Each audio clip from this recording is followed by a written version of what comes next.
Hit Radio, l'essentiel de l'actualité. Lisa Youmsi.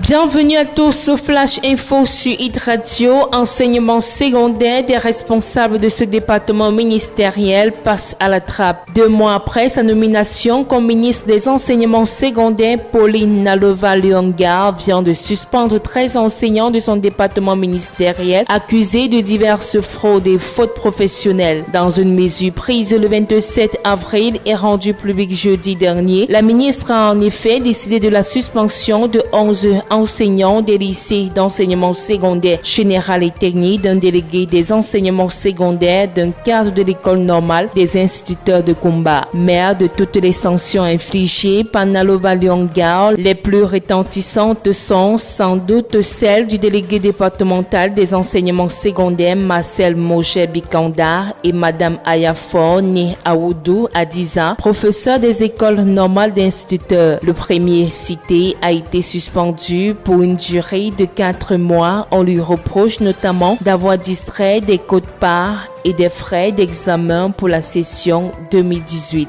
La société sucrière du Cameroun Sosucam, filiale du français Somdia, a obtenu de la présidence de la République du Cameroun le 2 mai la suspension des autorisations d'importation du sucre. Ceci après des plaintes formulées le 28 mars dernier au sorti d'une session au cours de laquelle le conseil d'administration de la Sosucam a fait le triste constat de l'immense de l'arrêt des activités de la société du fait des importations massives dont certains pendant au port de Douala. Une victoire pour le groupe Somdia qui menaçait de suspendre ses activités dans la filière sucre au Cameroun courant avril 2018. Et pour cause, les administrateurs se plaignèrent de ce que les stocks produits par la Sosucam s'établissaient en avril à plus de 400 000 tonnes, soit plus de 3 mois de la consommation nationale remplissant ses magasins de Banjok et Coton dans la région du centre du Cameroun.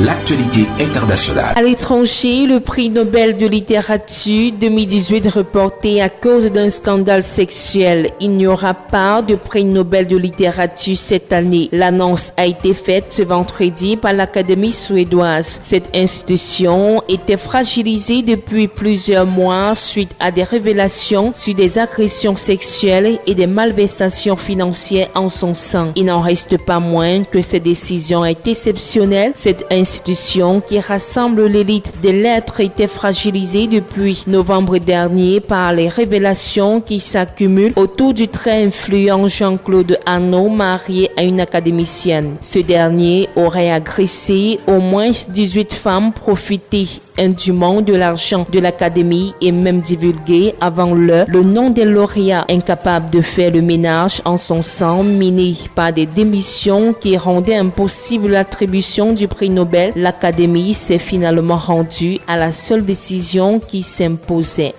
Des intempéries ont tué au moins 125 personnes dans le nord et l'ouest du pays. La plupart des morts sont attribués à des chutes d'arbres, de pylônes électriques et de murs abattus par le souffle. Ce bilan est principalement imputable à des tempêtes de sable parmi les plus meurtrières depuis plusieurs décennies. Au moins 111 personnes ont péri en raison de vents soufflant jusqu'à 130 km par heure dans le nord du pays au cours de la nuit de mercredi à jeudi. 73 ont été tués dans l'état d'Uttar Pradesh, 36 dans celui du Rajasthan et 2 dans celui du Punjab. D'une rare violence, le vent de la tempête de sable a déraciné des arbres, abattu des murs de maisons, renversé des pylônes électriques. Des événements similaires surviennent chaque année en Inde, mais généralement sans causer des destructions d'une telle ampleur. Fin du Flash Info sur Hit Radio. Merci de votre aimable attention. Hit Radio, une info d'avance.